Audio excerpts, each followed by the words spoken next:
Welcome to lecture 28, calculating the rate of acceleration for our jet.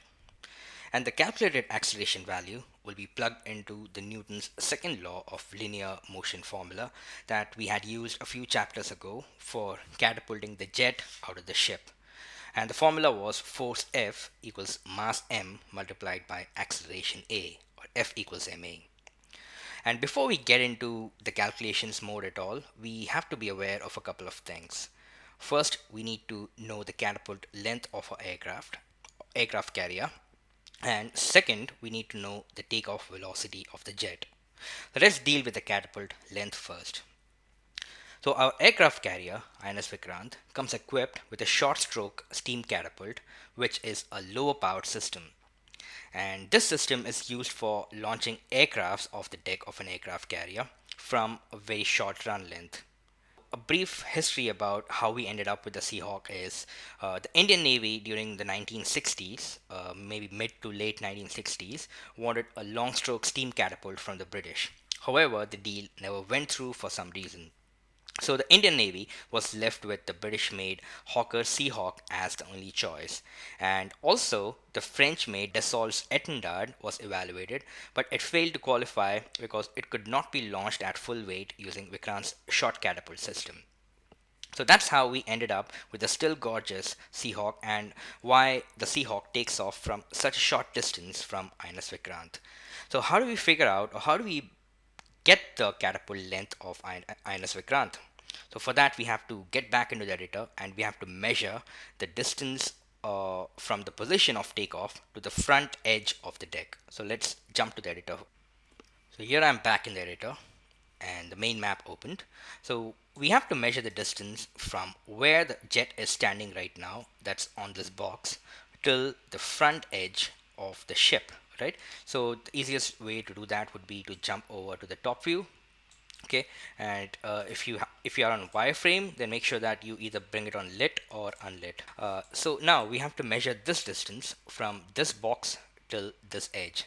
Okay, so I'm gonna hold down my middle mouse button and I'm gonna drag across the scene to invoke the measurement tool, and I'm just gonna drag all the way across till the edge of the Vikrant, of the aircraft carrier.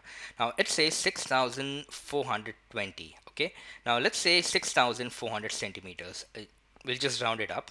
So 6400 centimeters would equal 64 meters. So the catapult length of INS Vikrant is approximately 64 meters. So we'll take that as a value for our calculations. Okay, so we're going to note it down. So we're going to say catapult length, or S. S stands for displacement, and the little arrow above it denotes that it's a vector. And we are using this as a vector just to indicate that we are moving in the forward direction. So our displacement vector is 6,400 centimeters or 64 meters. So we have figured out the catapult length. Now the next task is to go for the takeoff velocity, which will be an assumed value. You know, the takeoff velocity or the data of the takeoff velocity of Seahawk is not publicly available on the internet.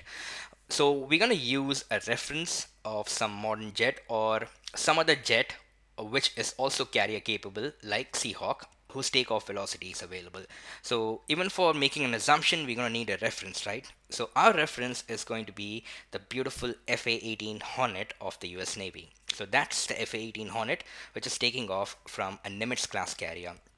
Now this beauty is a supersonic carrier capable MRCA, as they call it, a multi-role combat aircraft, which is designed both as a fighter as well as an attack aircraft, hence the name F/A-18 Hornet. She normally takes off from the Nimitz class carriers. A Nimitz class carrier is actually a super carrier of the American Navy, and she takes off at a velocity of 260 kilometers per hour. I'm not sure about the other carriers, but at least she takes off from a Nimitz class carriers at a velocity of 260 kilometers an hour. So the Hornets, or the FA-18 Hornets, they were designed and manufactured much later than the Seahawk jets. I believe the first Seahawk jet was probably manufactured in 1947, and so it's a much older jet than a FA-18 Hornet. And also Hornets are catapulted off the aircraft carriers using a way high powered catapult system in place and from much farther back from the front edge of the ship's deck. Okay, so they have all those systems built in to enable a way smoother takeoff than a Seahawk, which takes off from INS Vikrant back in the 70s era. So we can assume a value of somewhere around 160 kilometers per hour for our Seahawk jet that's launched off the deck of INS Vikrant from merely 64 meters. Okay, so this would mean that our takeoff velocity, or F stands for final, that is 160 kilometers per hour. And again, because velocity is a vector, we have this arrow above that, and Vf is final velocity. Initial velocity would be 0 because it's always going to be stationary, and we're not going to consider any other factors here. Even if the ship is in motion, we're going to assume that the initial velocity of Seahawk is 0, and the final velocity of Seahawk, as we assumed right now, based on the reference of a FA-18 Hornet's takeoff velocity, is 160 kilometers per hour. So now we have sufficient data for calculating the rate of acceleration for our Seahawk. So moving on, we will note down the things that we know. We know that the takeoff velocity Vf is 160 kilometers per hour, and the displacement, or the S bar, is equal to 64 meters. The first thing we got to do is convert the kilometers per hour into meters per second.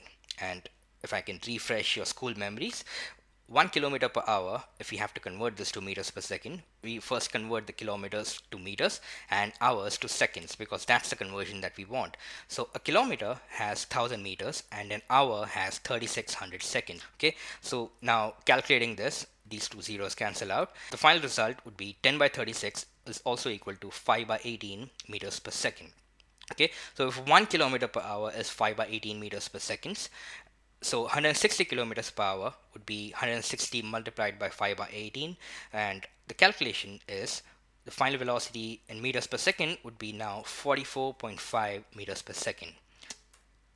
And this is all we have. We have an initial velocity of 0 meters per second. We have a final velocity Vf, which is 44.5 meters per second. We have our displacement, or the distance, that is equal to 64 meters. So what's unknown right now, or what we're looking for, is the acceleration in meters per second square.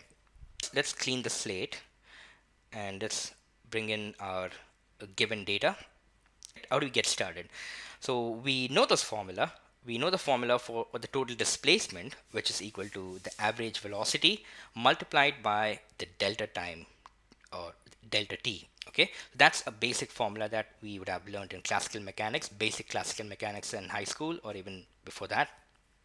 So we'll write this down again. We'll say S equals V average multiplied by delta t, and then we have to solve for V average. So V average is nothing but the velocity final plus initial velocity divided by 2, which is the mean velocity. Okay, and then we bring back our delta t.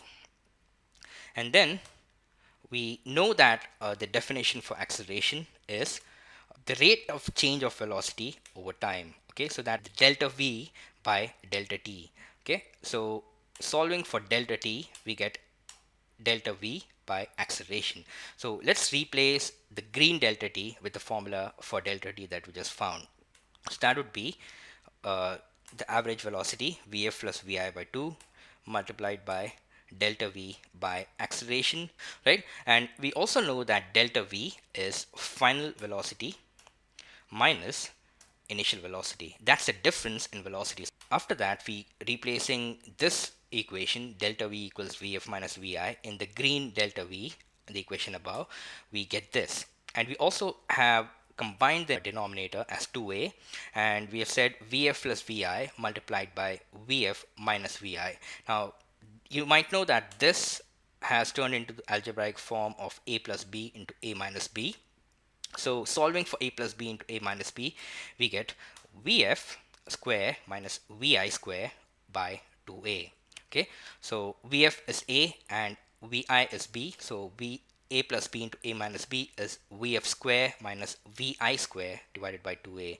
Now making this into a single line, we get 2as is equal to final velocity of Vf square minus Vi square. And this is also called the third equation of motion. Hope I refreshed your memories of classical mechanics from the high school days. So let's write this down in a fresh page. So we have the data that we know to the left, and we just derived this equation, or the third equation of motion, that is 2as equals vf square minus vi square. Now if you take a look at the data that we have in the left, the only thing that we don't know is a, and everything we have the data for. And now it's just a matter of plugging in all these values into the third equation of motion.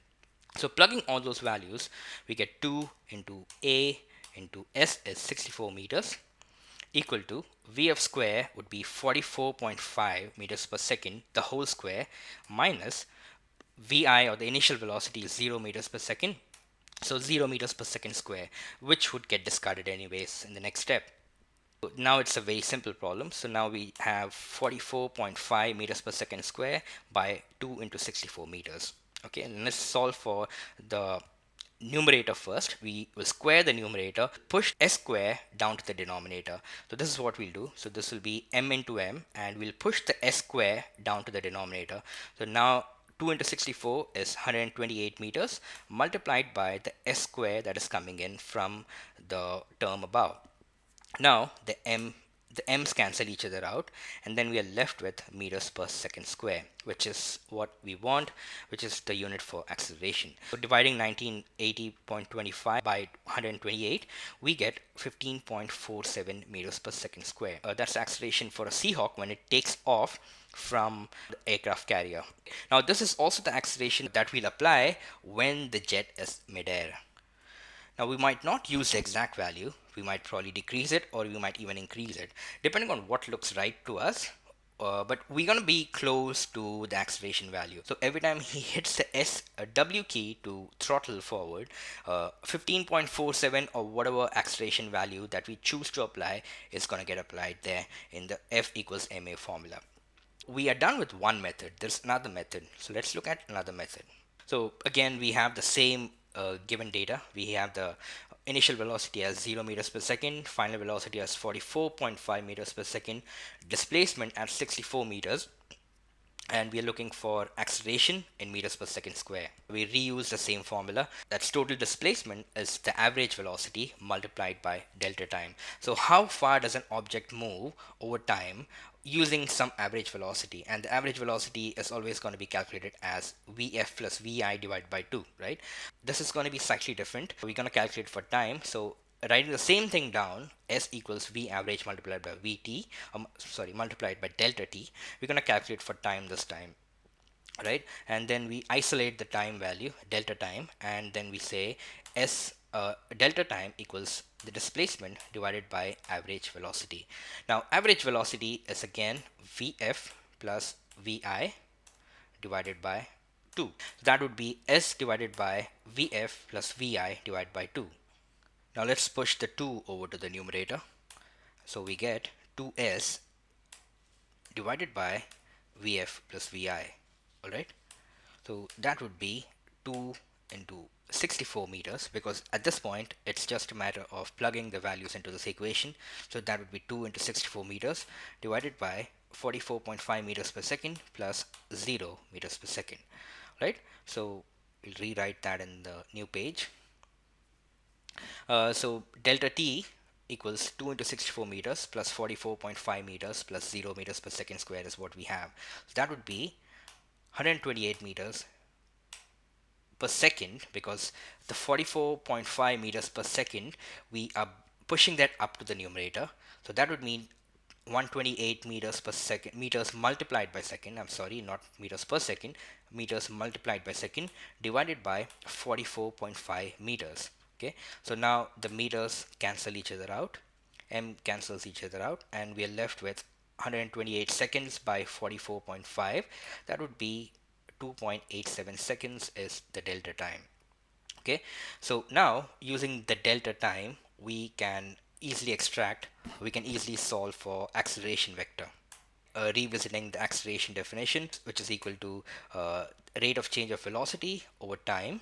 So that would mean, and rate of change of velocity, again delta v is Vf minus Vi divided by delta time. Okay, so plugging all these values inside that equation, so, or rewriting that equation first, we have A equals Vf minus Vi divided by delta t, which would mean 44.5 meters per second minus 0 meters per second divided by the time that we just found, that is 2.87 seconds. Okay, so now that's equal to 44.5 meter, and we'll push the seconds, meters per second, from the meters per second, we push the second down to the denominator. That would give us 44.5 divided by 2.87 second square, or s into s. Okay, so now again we are left with meters per second square, which is the unit for acceleration. Now simply dividing 44.5 by 2.87, we get 15.5 meters per second square, which is very close to 15.47 meters per second square, which we found, which we derived using the third equation of motion. Now this is the value which we'll again modify once we get into the code in the next video, depending on how the jet flies, because we really don't know what the real acceleration for a Seahawk jet is. We also did not know what the takeoff velocity of a Seahawk jet is. We just assumed that. So if it looks right, then it has to be right, and we will take care of all of that in the next video. So I'll see you in the next one. Thank you.